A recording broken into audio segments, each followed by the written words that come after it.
listening to Pop This, the podcast where three women talk about pop culture. Here are your hosts, Lisa Christiansen, Andrea Gin, and Andrea Warner.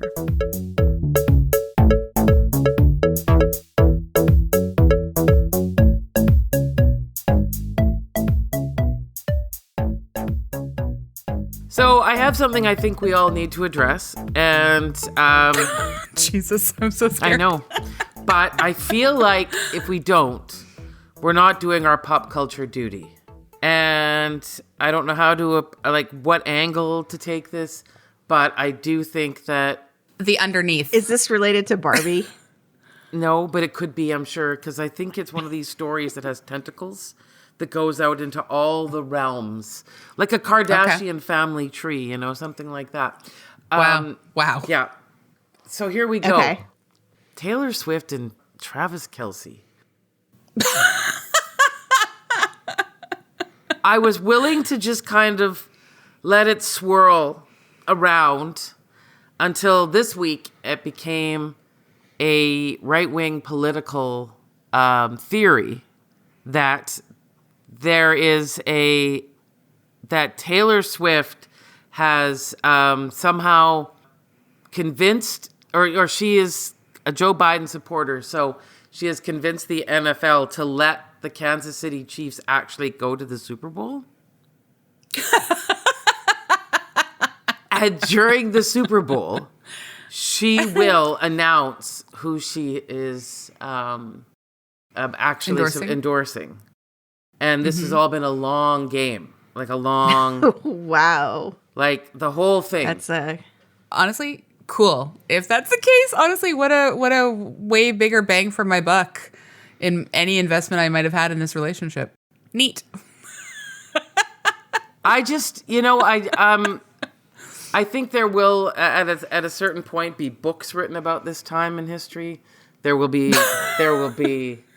dissertations. There will be documentaries to try and uncover why it is something that, at best, and this is why I think a lot of people enjoy it, looks like a high school movie.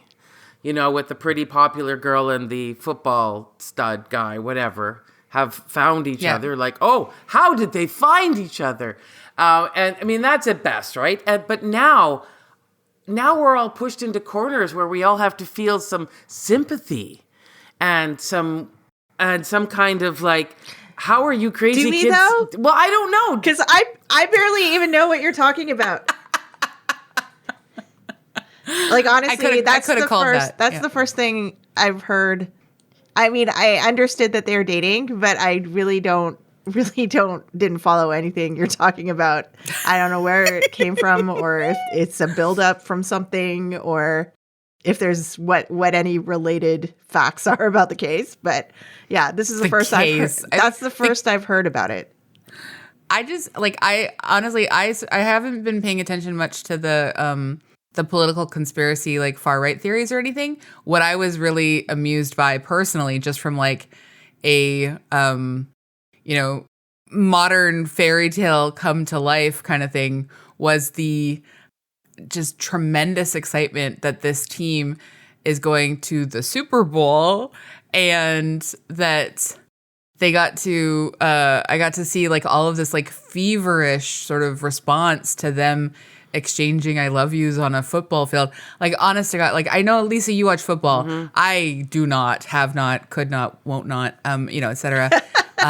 Just won't not. You won't not. Like, I just can't. Like, not my game. I can watch almost anything and get kind of like competitively inspired, but like football is just outside of Friday Night Lights, I've just like never cared.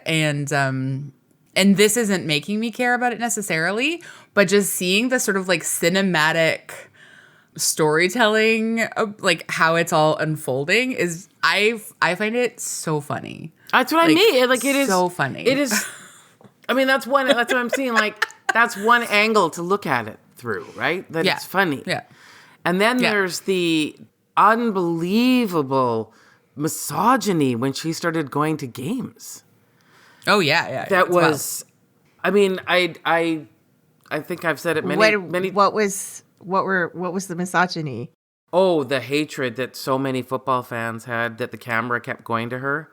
Like, she would be up there, and it was a novelty, right? I mean, this woman who was at the top of her game and has been for the last, year, really, is now at a football game because she's dating a football player. So the camera would go, and Right. And the gross comments that men were making, like, really disgusting and disturbing. Yeah, it has been like pretty vile to like, and also then this past weekend there were these like, I haven't looked at anything and I don't want to dwell in it, but all these like deep fake nudes of her that were like unleashed apparently, and again possibly related to how she's quote unquote ruining football. Like That's super fascinating because to me, it's like, I would have thought there would be a healthy crossover of people who are like Swifties and people who also like watch the Super Bowl. Right? I think there is. But then there's that other dynamic, like sort of the more the fringe people who are also like this, like the same Venn diagram of football fans who have decided to try and personally break Budweiser because they happen to send beer to a trans woman, and that has like been this big, huge thing in America last year. Like, there's a very like toxic, disturbed, like very far right sort of like Colin Kaepernick segment. was kneeling at football games. Oh, of course, yeah. We saw what happened with Colin, Yes. like for sure. I mean, like, and that's going on like 10 years. We know like, that was out there, but it's just been really, really ugly and disturbing. And I always say, like, I hope I go to my grave just, it sounds awful, but I do want to be surprised. I just want to live in this world where I just think people I'm going to like take them at their best. And then, so whenever I'm disappointed, I'm like, shoot, like, I just didn't see this one coming. I just thought. Oh, wow. I didn't realize you're quite the like eternal optimist. I am. It's awful. But I'm just like so surprised again, because is this the first exposure that people have had to famous athletes choosing to date beautiful women? Like, is this? No, well, but because I mean, like, isn't Giselle and Tom Brady were like the most famous couple? Yeah. And she got blamed for a lot of stuff whenever Tom Brady, didn't do things right. And I think there's like a very long history. I think this is maybe one of the most interesting times for it, though, because Taylor Swift is so powerful and so young. And like, let's face it, a lot of people are super mad about that. And like, there's some legitimate criticisms for sure about that dynamic that she possesses, but like, none of these football ones are legitimate at all. Like, she causes like huge spikes in sales. The NFL is like playing this up for all it's worth. Like, they are doing so much to sort of like hype the TNT of it all, Taylor and Travis of it all. And like, but they also then peace out as soon as anything bad is directed at her. Like, the NFL is not coming out in support of her. Exactly. Like, this is very classic NFL but it's so behavior. It's so fascinating to me that it's like fandoms can become like this no matter what sport you're talking about, no matter what hobby you're talking about or movie or game. Because like, as I've talked about many times, I'm a fan of figure skating, and Yuzuru Hanyu, who has been one of the greatest skaters of this era, he's Japanese, and he's just like huge there. Like, he's a huge celebrity, tons of endorsements, does his own headlining skating shows there, like that kind of thing. And he retired from the sport shortly after the last Olympics, and then last summer announced this like surprise marriage. Like, he had gotten married and no one knew anything about it. And then like, I think it was less than a year later, it was like 6 to 8 months later, he announced a divorce. And that was just a few months ago. And everybody was equally shocked. But he had put out this really like saddening statement. Saddening is not a word, but sad statement. About how like his wife had been so harassed by fans and the Oh my media God. that he was divorcing her so she could like live her life freely and not be like subject to all of this harassment from the media and from fans. God, that's awful. Yeah. What a tragic, terrible story. Yeah. Yeah, the fandom, standum kind of toxic sort of beast there. Like, I know that there's been a lot of people writing about it recently, and I feel like it's something I want to spend a lot more time with, just because as much as like you can sort of like galvanize your fans to do a lot of good things, and I think a lot of people do, you know, a lot of people like kind of lose control of that, and you know, we see it over and over and over again in so many different ways, and I don't know, like I would imagine that if you've got like a fan base like that feels entitled to make your intimate partner's life a living hell simply because you married, that is wild to me. That is, I just do not understand that level of obsession. Because like that's not devotion. That's just obsession. Yeah, exactly. Yeah, like just because like not much was known about her, so like people were desperately like they were following her relatives, they were posing to be people to try and get interviews with anyone she was related to or knew. They would like stalk her outside anywhere she was going, and he was just like, you know, this is my life, but it shouldn't have to be her life. No. Wow. That's horrible. And especially when it's something like, you know, the Taylor Swift did an interview with, I can't remember who it was, talking about this new relationship. And one of the things she was saying was that we show up for each other. And she was alluding to like these past relationships where it was like, keep it on quiet. I don't want to make a big deal. I don't want to make a big fuss. And she's like, we're enjoying making a big fuss of each other. And you know, we've seen so many women have to like cower down a bit because shrink and hide and say, I'm not this big popular thing. And here is someone she's with who's all like, go be popular. Like, happy to have you. Be popular, you know? So it's even more just, it's sad. Well, and because you don't always get to pick and choose, right? Like, I mean, this woman and this figure skater, like, I don't know. I think about, like, when we go back to, like, sort of, like, thinking about all the different things we found out about Princess Di over the years, and, like, when Charles sort of, like, quote-unquote chose her, and, like, yes, she chose him to a certain extent, but, like, could not have known how it would blow up. And, like, we know where that went so tragically, so horrifically, so ghoulishly.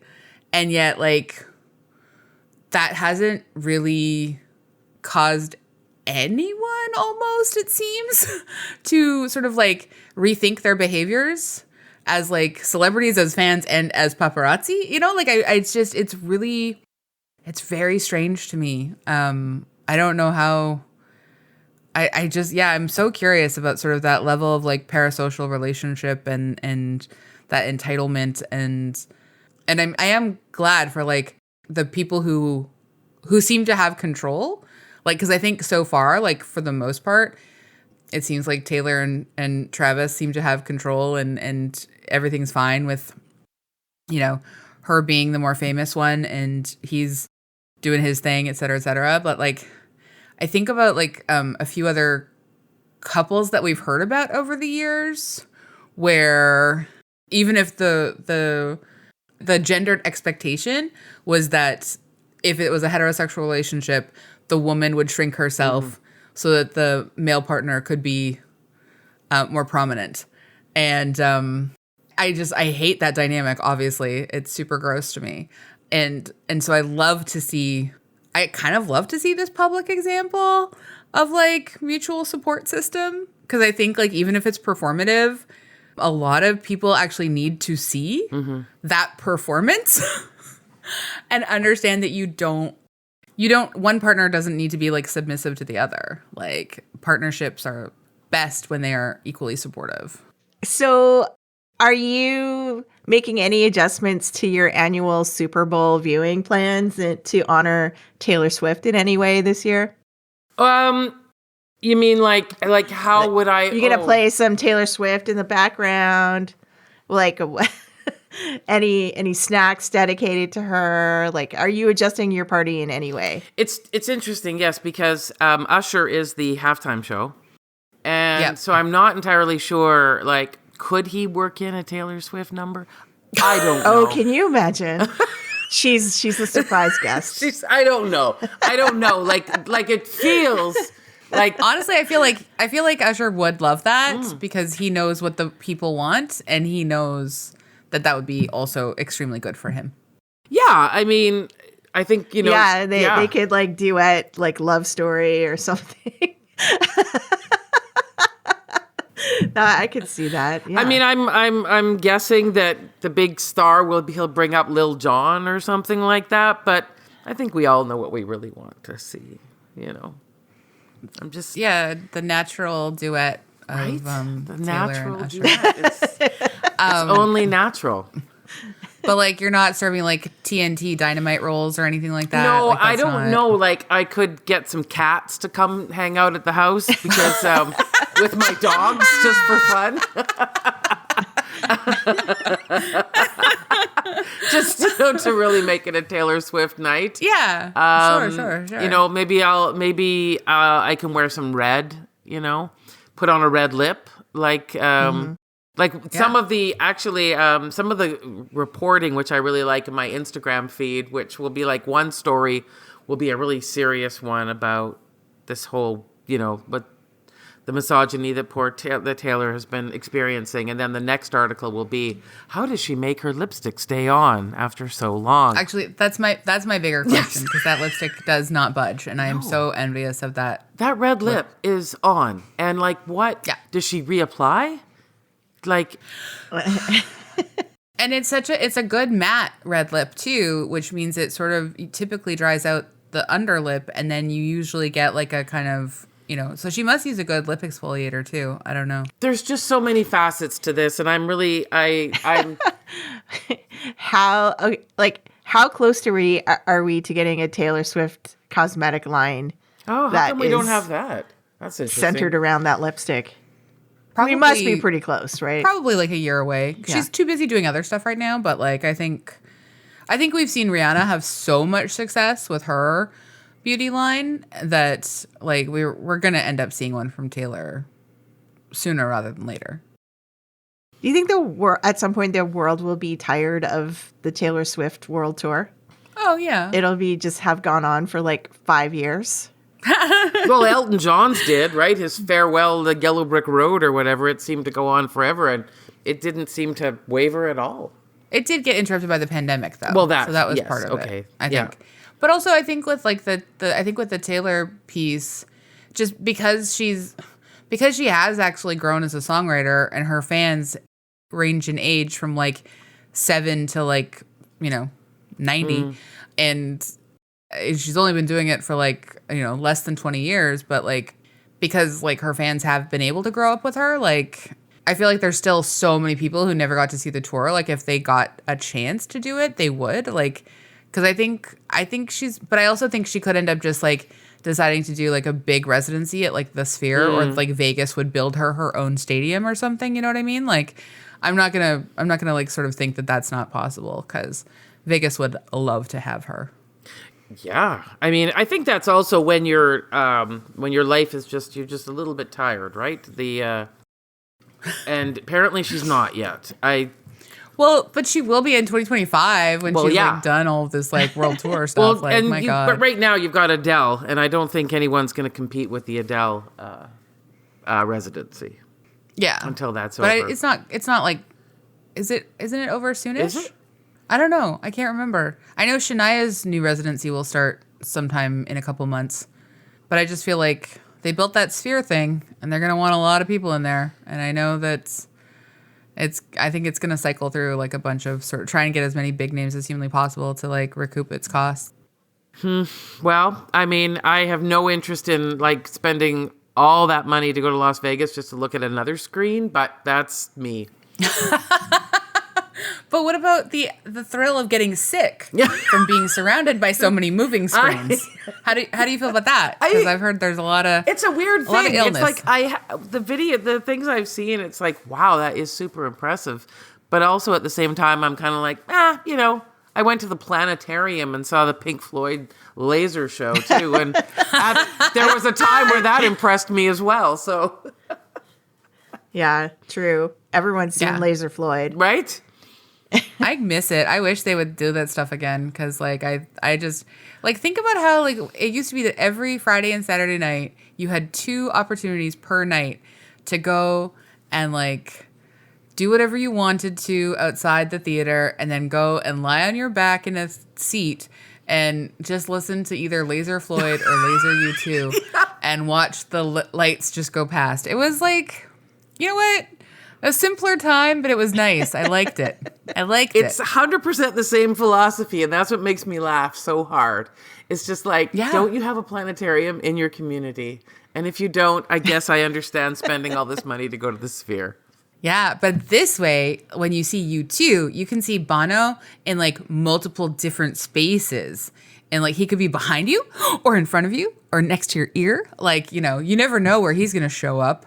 I think that's a nightmare for me personally. But yesterday, my mom was reminding me how much I really liked U2 when I was a teenager. I was like, yeah, no, you're right. We all go through I sang one on repeat for a Which year. one? I get it. Just one? That song? One. Oh. Just one. Yeah. I thought we were going to do Who's on First here, and you were going to be like... Oh, no, sadly, just one. Sorry, I apologize. But anyway, we've come a long ways, and this is our longest intro ever in the history of all time. But it's only because, honestly, we all loved what we're going to talk about so much that it's just going to be a, like, weird little, like, superlative party after the intro. What we're just going to do is spend the next time trying to convince you to see it if you haven't already.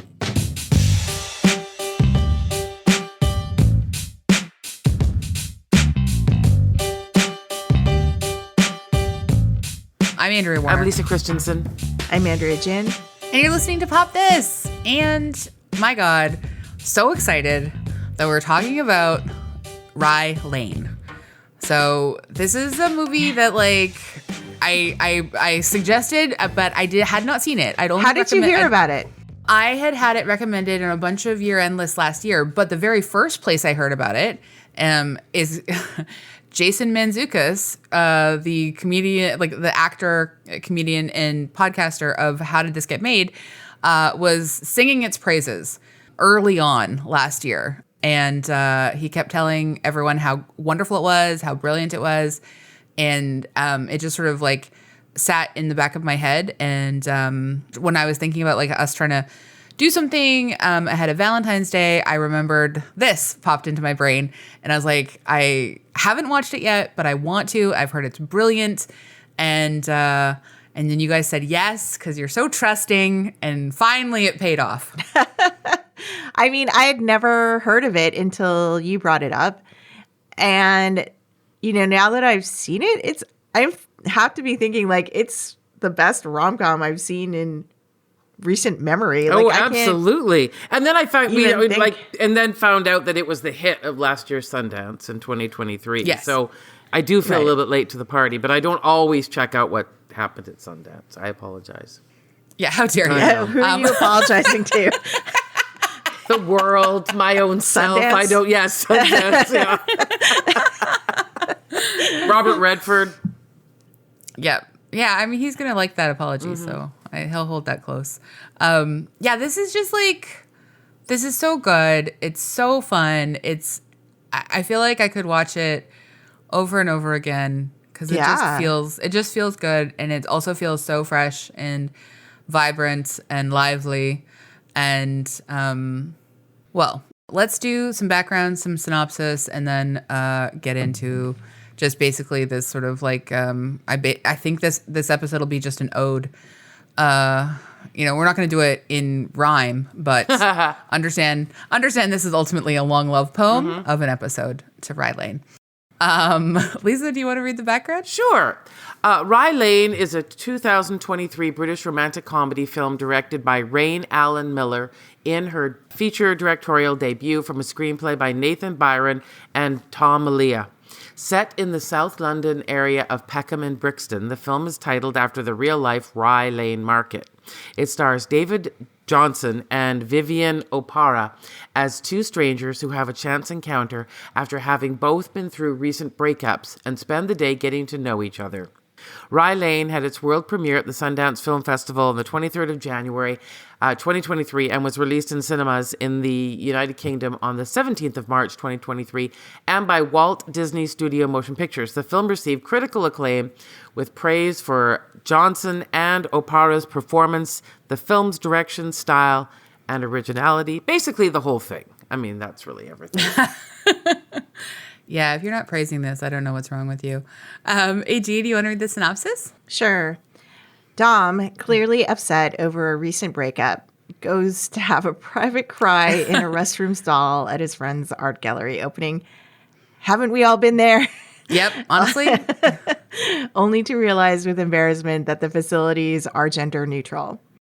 The woman who walks in on him, Yaz, tries to reassure him through the stall door to no avail, but she later recognizes Dom out on the gallery floor with his pink Converse. The twist? Dom doesn't recognize her voice. Before long, the two are bonding over the ways their respective exes wronged them. Dom's partner cheated on him with his best friend, and Yaz's boyfriend, a pretentious sculptor, kept her treasured A Tribe Called Quest LP after she walked out on him, even though he scoffs at hip-hop. Spurred by their mutual heartbreak, Dom and Yaz end up racing around London together by foot and by moped, looking to settle the scores of their old relationships and growing closer as a result. And that is from Claire Schaefer in the New York Times. It's a great synopsis, really. It is a really great synopsis. And I just... we're gonna spoil this movie. I'm so sorry, friends. So if you haven't listened to it yet, maybe just stop it. It's on Disney Plus. It's 82 minutes long, so it is both the perfect movie and the perfect length. And just go watch it and then come back. I just love how his disregard for that album, even though he has this massive collection of records, and the way that he like lectures her about hip hop is.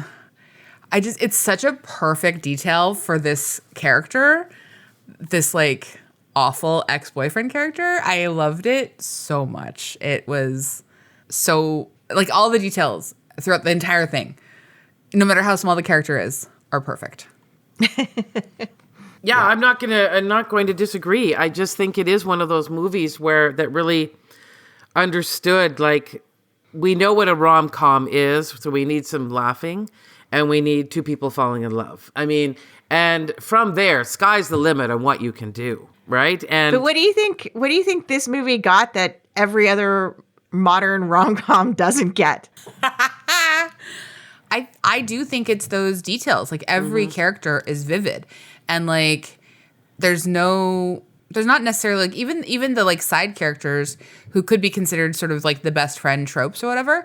They still each have their own sort of like earned reality, you know, like the artist best friend who makes such ridiculous art, but also fun. Like, I just like we've seen a character like him in other films, but I think that because we get this sort of, because we get to see a bit of the cravenness of his art and his like everything. It's like, first it's like, have you ever really like been inside a mouth, you know? And then it's like, have you ever been really like inside I think it was an anus or butt? Yeah. Anyway, it was just, and he was just so fun as a character. And I feel like every single, like the aunties were so fun.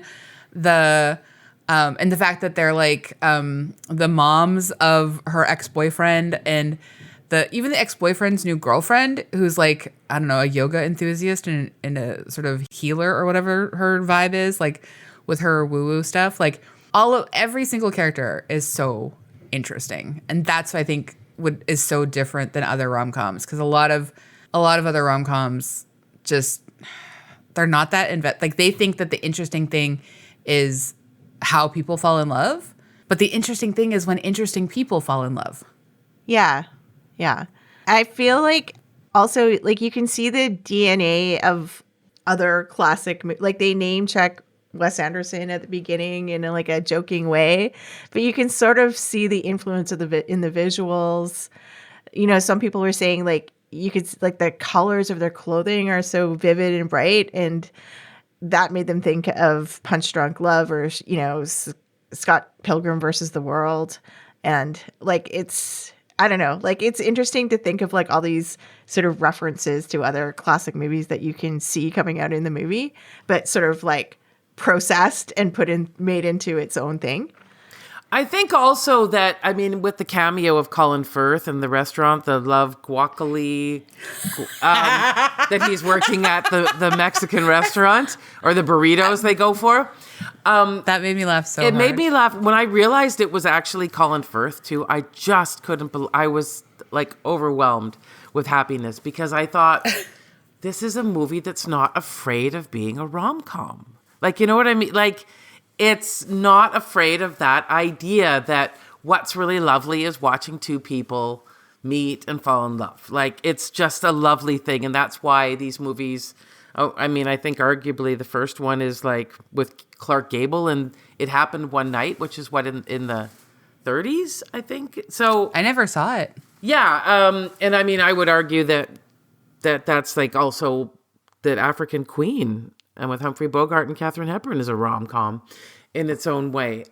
So I think we love the structure, but I think it's somebody not afraid of that actually wants to embrace it and just knows that if you give an audience some interesting people or some, usually what happens to our things is like, oh, you know, like some like Cameron Diaz or Kate Hudson or someone like that, like they just keep doing them over and over and over again and nothing's original. And when they finally have to have their break apart scene, you're just like, I saw that coming. I don't care at all anymore. But this one, you actually cared about these people and what happens to them. Like the scene that pulls them apart makes so much sense. You know, it actually earns its stakes. Yes, it does. Yeah, like it somehow like hits all these rom-com posts that we see all the time. But it's like it's elevated. Like the comedy feels fresh. The setting of it felt like it's real. Like I felt like a real neighborhood where real people live.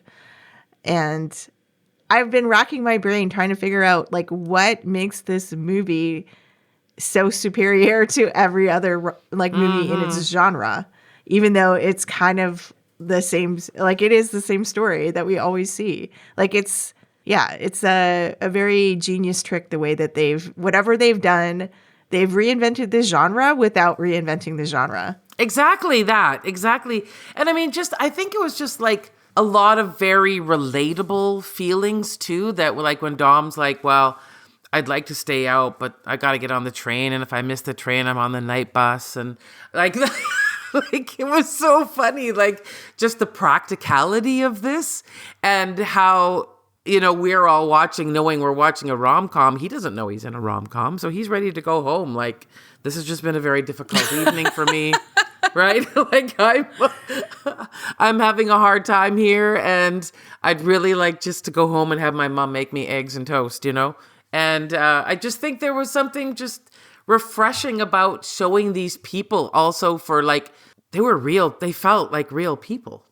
Yeah. And I think like they don't give us all the details at once. Like I think we find out a lot more about Dom, but like the slow reveal of Yas is really pleasurable to like fully sort of like, you know, we get to the confrontation in the apartment after they've broken into her ex's to try and get back her record. And we find out that it's, you know, their breakup didn't quite go the way that she said it did, but because she felt so good being seen as iconic and like that was sort of just this, you know, because she is iconic. She's like, she does have like, she hasn't lied about who she is all day, but she has, you know, she has distorted the circumstances of like what happened in that breakup.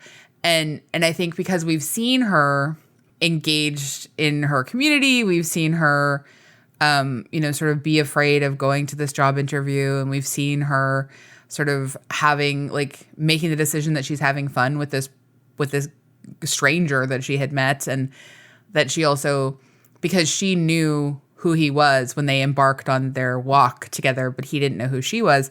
We just feel like we have this sort of wonderful understanding of Yas right away, that even though we don't have all the details of her, we see through her actions a way to get to know her.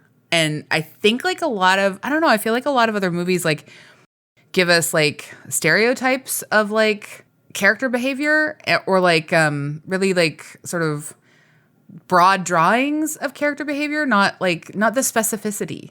And I feel like here we get those details.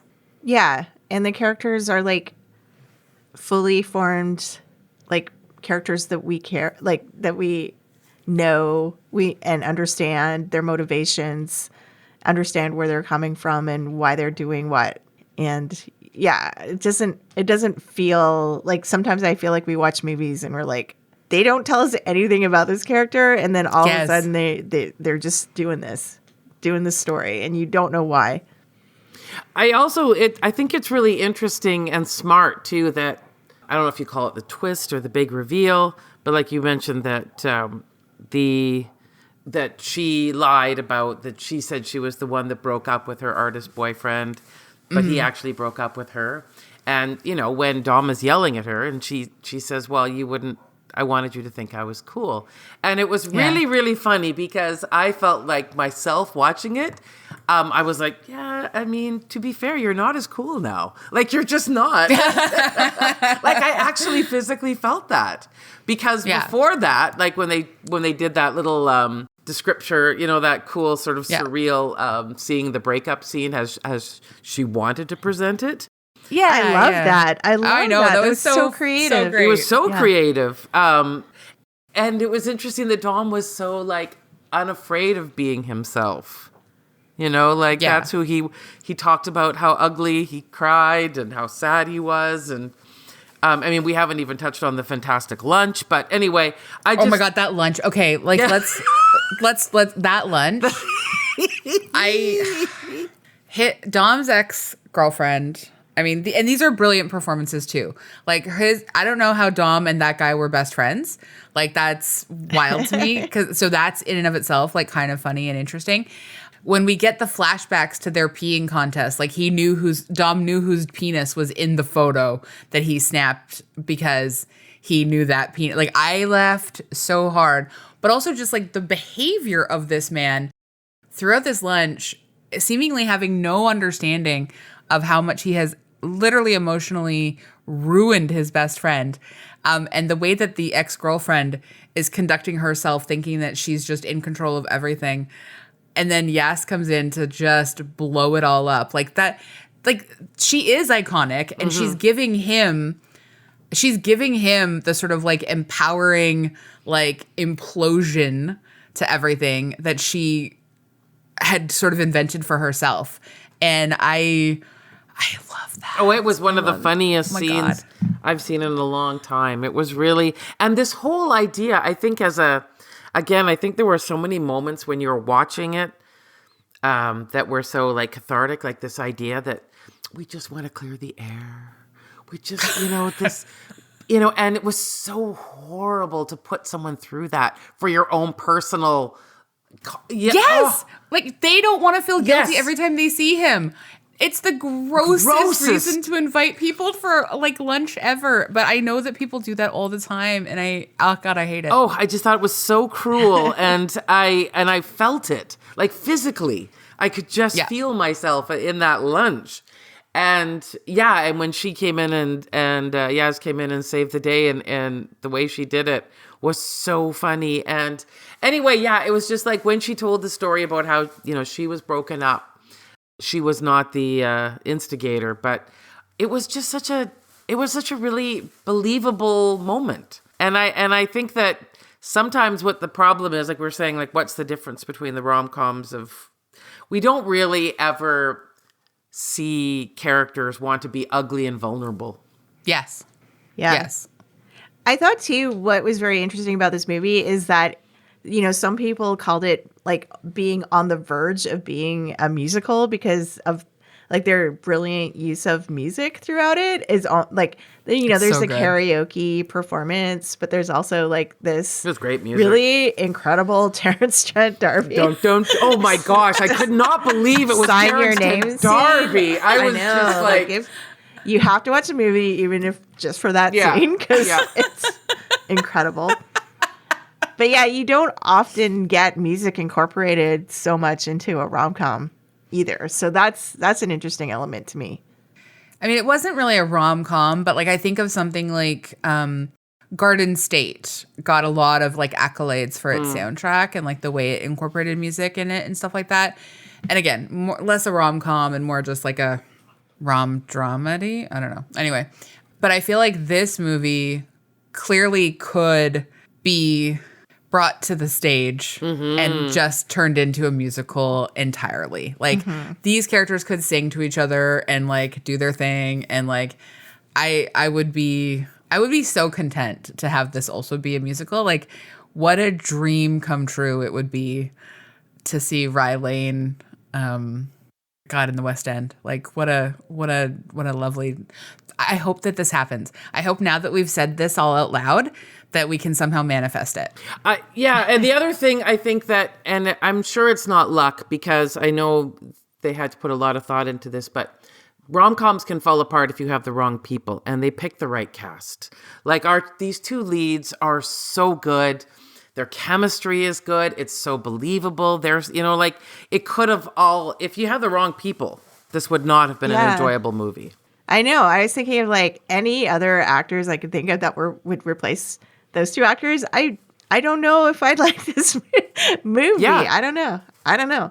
But I was reading an interview with Raina Allen Miller, and she was saying how, you know, she's a light-skinned Black woman, and it was so important to her to cast two dark-skinned Black people as the leads in this film because you don't often get to see that as leads in rom-coms. Absolutely. Oh, interesting. Yeah. Yeah, no, that absolutely. And I feel like it was like, I mean, I just the idea that this is the debut feature from the director, like, and she makes the right decision in terms of casting. She's thinking about representation.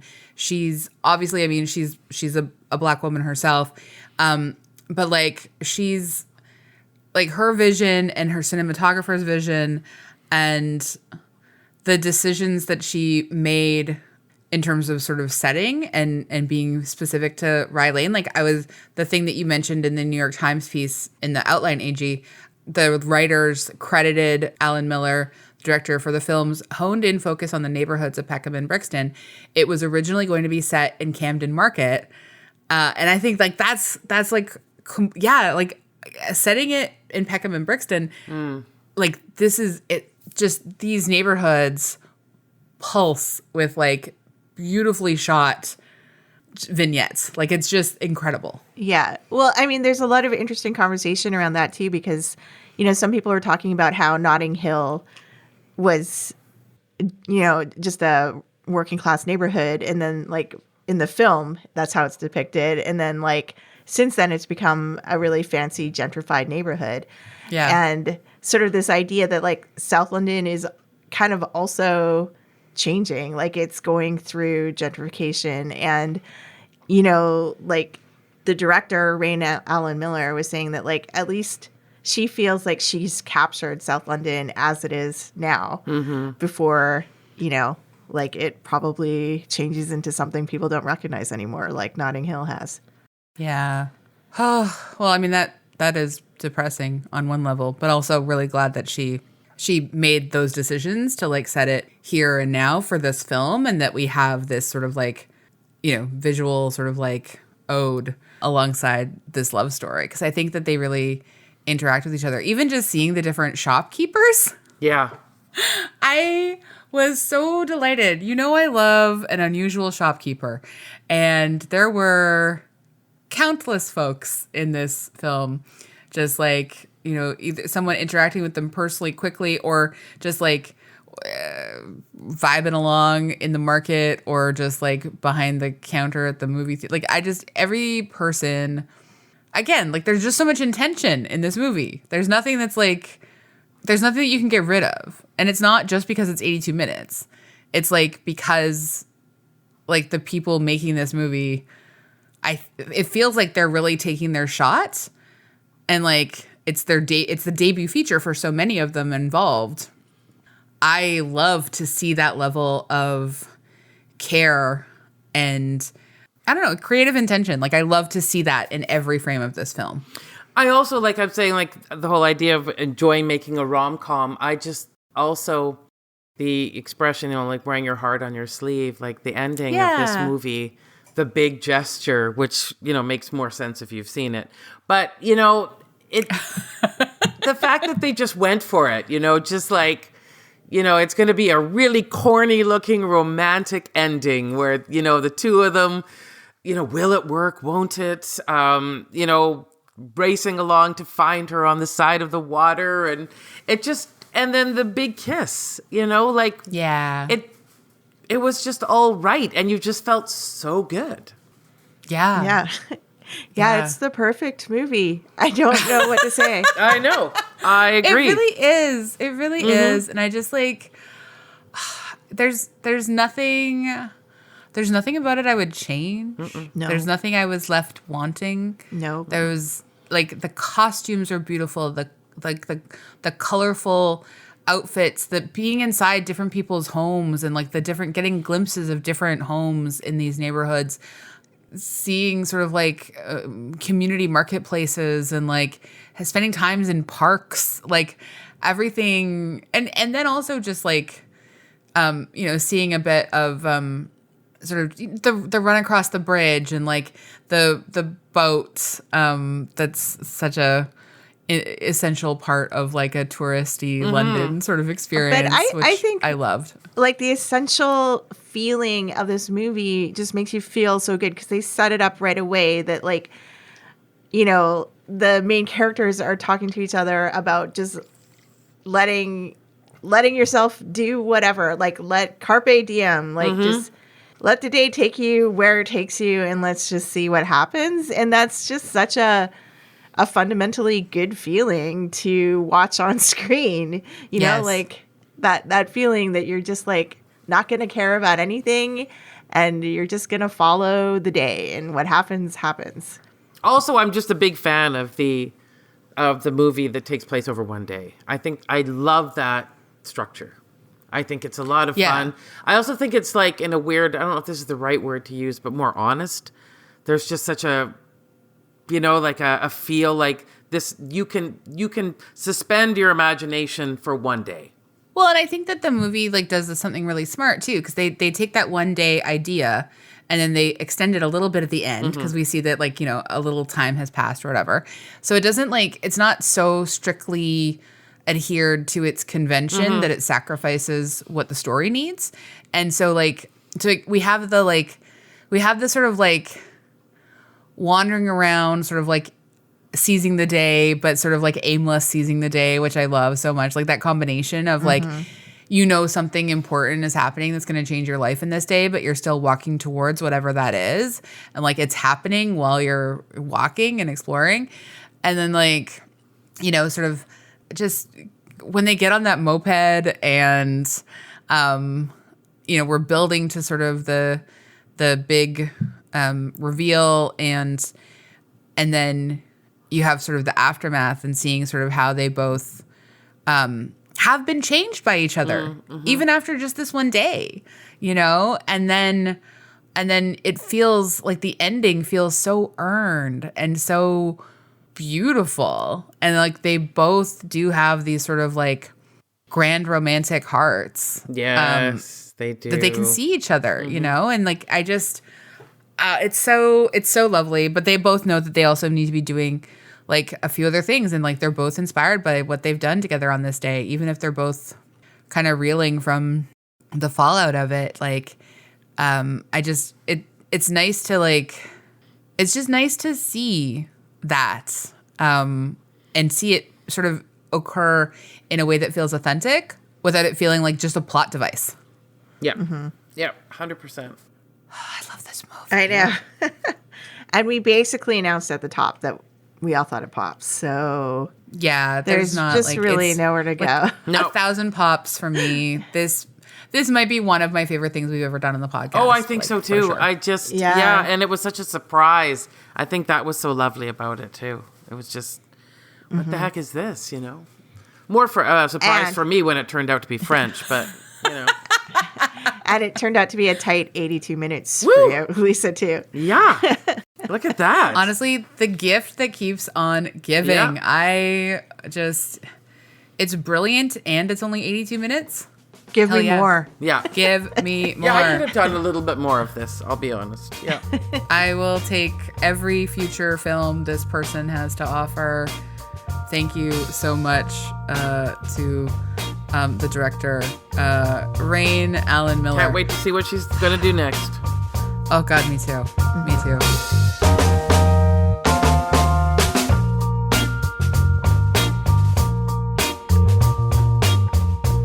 Well, we also leave our episode on other things we recommend. So, what a time to find out. I'm going to nominate myself to go first because I've been continuing my classics journey, Oh, wow. friends. Oh, exciting. Yeah. I've made it through Little Women. Oh! Oh, my Not gosh. the several film versions, but the I actual mean, book. we've done those. Yes. We've done those. Yes. Yeah, I finally read the book. I did the audiobook narrated by Laura Dern, which was nice. I enjoyed it. I did not like it as much as Anne of Green Gables, if I have to compare what I've been reading recently. I liked it. It's such, like, I think it's a fascinating book, and I understand it's a classic, so I'm late to the party on this one, whatever. But, like, it's fascinating to me the ways in which it swings wildly between this, like, aggressive moralizing and these very progressive ideas. And I feel like I now need to, like, read a lot more about Louisa May Alcott so I can understand what was happening in her world, to get a better understanding of, like, what she's attempting to achieve here. Because there's a part of me that is very upset that a book called Little Women is I understand it's written a long time ago, but that it's all sort of like a little bit set up to just be like, the best way that you can be the best Little Women is to grow up and be the best Little Women to your male partners. And that's a hard swallow for me on some level. And yet other aspects of it, I think, are really extremely progressive and interesting and cool. And, like, and other characters, I think, were sold out a little bit. But yeah, the aggressive moralizing was a little bit hard for me to just... I mean, I think it's just a product of its time. I mean, I do too, but I also feel like I can feel the tension in the book where she is pulling between this needs to be in service of God and this needs to also be in service of these other ideas that I've got in my head, and how she's trying to, like, reconcile those two things together. If I'm reading correctly. But again, there's probably tons and tons and tons and tons of studies that have been done on her, and I will be able to, like, I'll be able to, like, find that and read it. But because I only finished a few days ago, I haven't done that yet. But I just I'm glad I did it. And now I am moving on. We'll see how this goes to Mary Shelley's Frankenstein. Oh, wow. Okay. Who's reading this one? This one's narrated by Dan Stevens. Oh, from Downton Abbey. Yeah, and also but like from where I know him, which is the Will Ferrell, Rachel McAdams film. Oh, yes, about the Eurovision. Eurovision. Right, yes. Yeah, That's unfortunate. I never watched Downton Abbey. No, he's great in Eurovision. He is, but I know him as Cousin Matthew from Yeah, he's Downton Cousin Abbey. Matthew. Yeah, exactly. Yeah, I never watched Eurovision. Or sorry, I never watched Downton Abbey, so I don't know him as that. But Dan Stevens is great. Oh, so fantastic. I'm excited to hear him read. So yeah, that's my recommendation. I do recommend Little Women. All right. You heard it here. Okay. Wow. For the Wow. millionth recommendation, 150 years after the fact. Jeez. Yeah, not bad. AG, what about you? Well, I've been wanting to watch this series for a long time, but I finally started. I'm watching Reservation Dogs on Disney. Oh, okay, yeah. Yay. And it's so funny. It's so good and it's so funny. It's about these, like a group of teens who, indigenous teens who live on a reservation in rural Oklahoma. And they're kind of scheming and doing crimes to try and raise money so they can leave the reservation and go to LA. That's their dream. And so, yeah, it's hilarious. Everybody should watch this. I'm thoroughly enjoying it. It's excellent. You said Disney Plus? Awesome. Yeah. Yeah, okay, good. Awesome. Yeah, we have been meaning to do that for, the whole time it was running. And now it's over. So now it's a good time for us to get to it. Yep. Well, there's 3 seasons, and I heard the third. I'm only on the 2nd season, but I've heard the 3rd season is like perfect. It's like the perfect ending to the series. So I'm excited. That's awesome. Lisa, what about you? Yeah, so this week, finally, I have received my first issue again of the New Yorker, and I go through these periods where I've subscribed because it's a big commitment. They come once a week.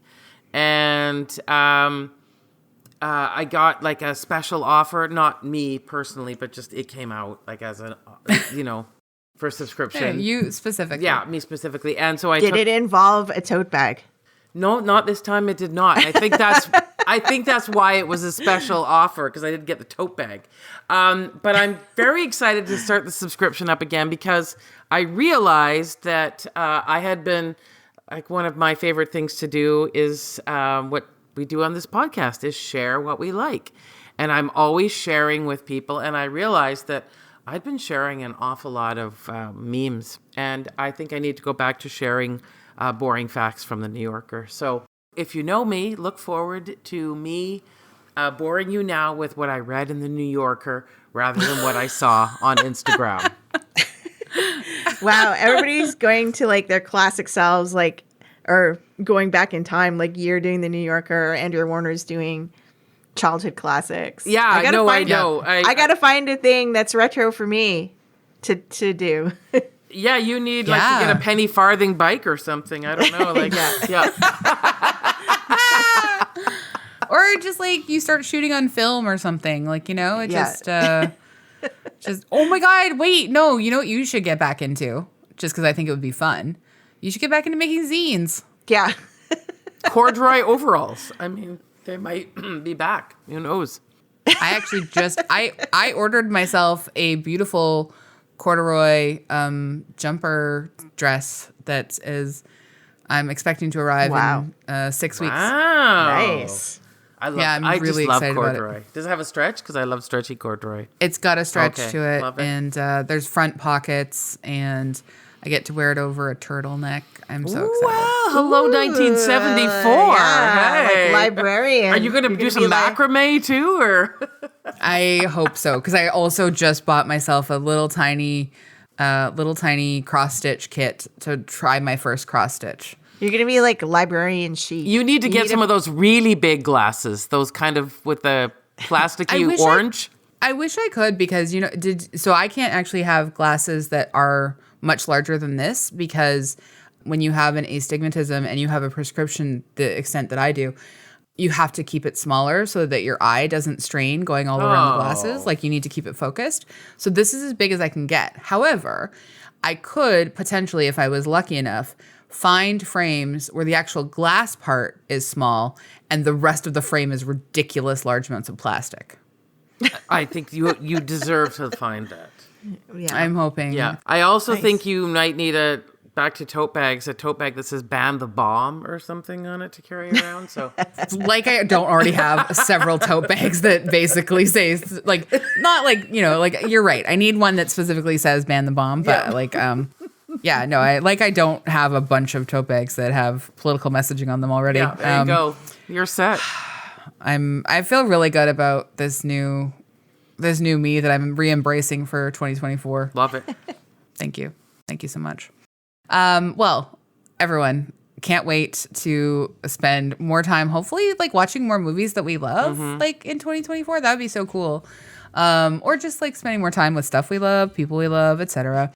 Thank you everyone for listening, for hanging out with us. If you would like to rate and review us, 5 stars. 5 stars. We like that. And thank you, as always, to Andrea Gin, our co-host and producer. And let me just guess, although being a co-host now has meant you've had to watch a lot of Drek, today you are happy. Today made up for a lot. There you go. Right? Thank goodness. Yep. Thank goodness. No accounting for what's coming since we're heading into some Oscar episodes. That's exactly true. Yes. Fingers crossed, friends. All right, everyone. Thanks for Thank thanks you. for listening. Bye. Bye.